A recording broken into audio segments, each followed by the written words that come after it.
Hello, welcome back. എന്താണ് വിശേഷം? ഇപ്പം ചൂടെല്ലായ കാരണം എല്ലാവർക്കും കിച്ചണിൽ ഇറങ്ങാൻ തന്നെ മടിയല്ലേ.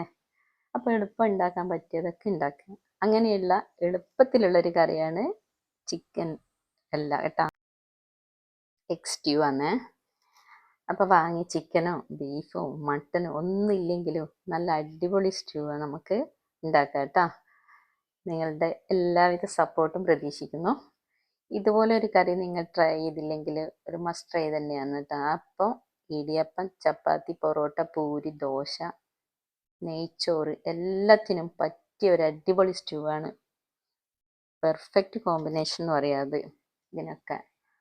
അതുപോലെ ഉള്ളി വഴറ്റുകയൊന്നും വേണ്ട, പിന്നെ ഒരുപാട് ഉള്ളിൻ്റെ ആവശ്യമില്ല. ഇത് ഒരു പ്രാവശ്യം ഉണ്ടാക്കിയാൽ വീണ്ടും നിങ്ങൾ ഉണ്ടാക്കി നോക്കും, ഉറപ്പാണ് കേട്ടോ. അങ്ങനെയുള്ള ഒരു അടിപൊളി സ്റ്റ്യൂ ആണ് ഈ എഗ്സ്. ആവശ്യമായ ഇൻഗ്രീഡിയൻസ് എന്തൊക്കെയാണെന്ന് നോക്കാം.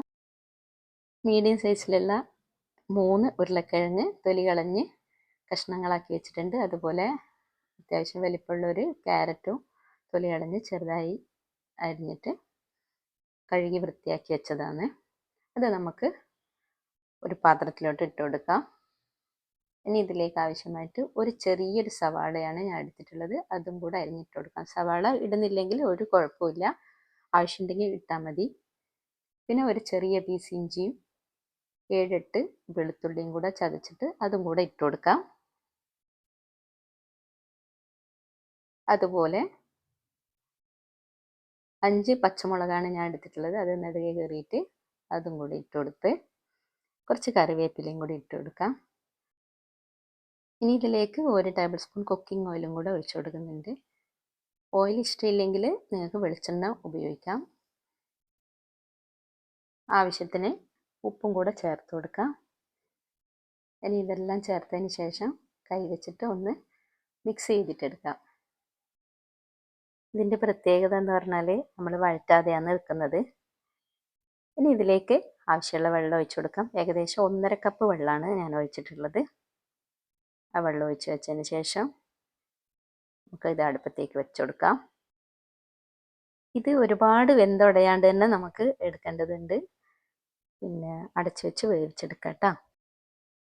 ഇനി ഇത് അവിടുന്ന് വെന്ത് വരട്ടെ. ആ ഒരു സമയം കൊണ്ട് നമുക്ക് ഇതിലേക്ക് ആവശ്യമായ ഒരു മസാലപ്പൊടി റെഡിയാക്കാനുണ്ട്.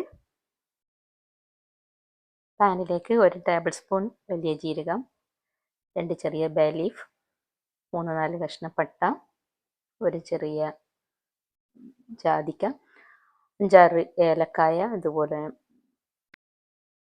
6-7 ഗ്രാമ്പൂ, പിന്നെ ഒരു സ്റ്റാർ.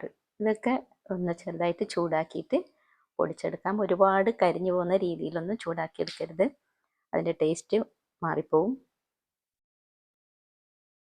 നിങ്ങളുടെ കയ്യിൽ ഗരം മസാലപ്പൊടി ഉണ്ടെങ്കിൽ അത് ഇട്ട് കൊടുക്കാം കേട്ടോ. പക്ഷേ ഞാനിതിന് സ്പെഷ്യലായിട്ട് തന്നെ ഉണ്ടാക്കിയതാണ്. ഇതിലേക്ക് എല്ലാ സാധനങ്ങളൊന്നും ആഡ് ചെയ്തിട്ടില്ലല്ലോ, ഈ ഒരു രീതിയിൽ മതിയാവും.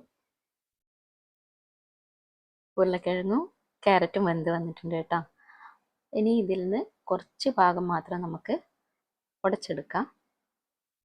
ഉടച്ചെടുത്ത് കഴിഞ്ഞാൽ കറി കുറച്ച് നല്ല കൊഴുപ്പായിട്ട് കിട്ടുകയും ചെയ്യും, നല്ല ടേസ്റ്റും ഉണ്ടാവും കേട്ടോ. ഇനി ഇതിലേക്ക് തേങ്ങാപ്പാൽ ആവശ്യമായിട്ടുണ്ട് കേട്ടോ. അതിന് വേണ്ടിയിട്ട് ഞാൻ ഒരു ചെറിയ തേങ്ങൻ്റെ പാലാണ് എടുത്തിട്ടുള്ളത്. വലിയതാണെങ്കിൽ പകുതിയൊക്കെ മതിയാവും. അതിൻ്റെ 1/4 പാല് ഏകദേശം 1 കപ്പോളം ഉണ്ട്, അത് ഒഴിച്ചെടുത്ത് ഇനി അത് ഒന്ന് തിളച്ച് വരട്ടെ. ആ ഒരു സമയത്തേക്ക് ഞാനിപ്പോൾ 10-12 കാഷ്യൂനട്ട് കുതിർത്ത് വെച്ചിട്ടുണ്ട്. അത് നന്നായിട്ട് അരച്ചെടുക്കാം. ഒരുപാട് വെള്ളം ഒഴിക്കാണ്ട് അരച്ചെടുക്കണം കേട്ടോ. അടച്ച് വെച്ചിട്ട് കറി ഒന്ന് തിളക്കുമ്പോൾ തന്നെ നമുക്ക് ഈ അരച്ച് കൊണ്ടുവന്ന അണ്ടിപ്പരിപ്പിൻ്റെ പേസ്റ്റും കൂടെ ഒഴിച്ചു കൊടുക്കാം. അതും ഒന്ന് തിളക്കുമ്പോൾ നമ്മൾ റെഡിയാക്കി വെച്ച മസാലപ്പൊടി ഉണ്ടല്ലോ, അത് ഏകദേശം ഞാൻ 1.5 ടീസ്പൂണോളം ഇട്ടിട്ടുണ്ടാവും. നിങ്ങൾക്ക് ആവശ്യമുള്ള അത്രയും ടേസ്റ്റിനനുസരിച്ചിട്ട് ഇട്ട് കൊടുത്തോ. 1.5 ടീസ്പൂൺ അങ്ങനെ ഇട്ടിട്ടുണ്ട്. ഞാൻ കുറച്ചും കൂടി ഇടുന്നത് വീഡിയോ എടുക്കാൻ വിട്ടുപോയിട്ടുണ്ട്.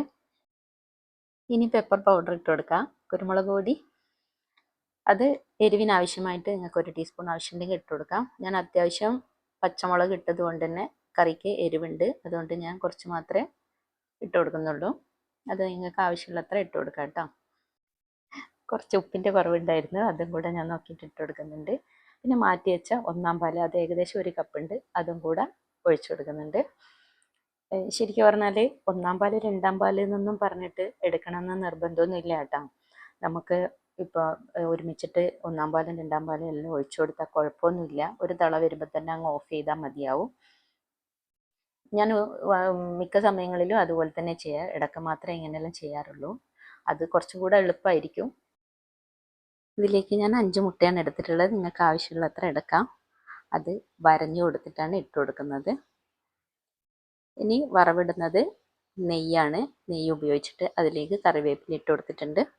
നിങ്ങൾക്ക് കാഷ്യൂനട്ടും കിസ്മിസും ഒക്കെ ആവശ്യമുണ്ടെങ്കിൽ വറവിടുമ്പോൾ ഇട്ട് കൊടുക്കാം കേട്ടോ. അങ്ങനെ അടിപൊളി എഗ് സ്റ്റ്യൂ റെഡി ആയിട്ടുണ്ട്. ഇത് എന്തായാലും ട്രൈ ചെയ്യാത്തവർ ഒന്ന് ട്രൈ ചെയ്ത് നോക്കുക, മസ്റ്റ് ട്രൈ ആണ്. അപ്പങ്ങൾ ഏതുമായിട്ട് ഏതായാലും എഗ് സ്റ്റ്യൂ അതിനെല്ലാം മാച്ചായിരിക്കും. അപ്പം നിങ്ങൾ എന്തായാലും ഉണ്ടാക്കുമല്ലോ. അടുത്തൊരു നല്ല വീഡിയോ ആയിട്ട് വരുന്നത് വരെ എല്ലാവർക്കും ബായ്. ചിക്കൻ വേണ്ട, മട്ടൻ വേണ്ട, ബീഫ് വേണ്ട, ഇതൊന്നും ഇല്ലാണ്ട് തന്നെ ഒരു അടിപൊളി കറി.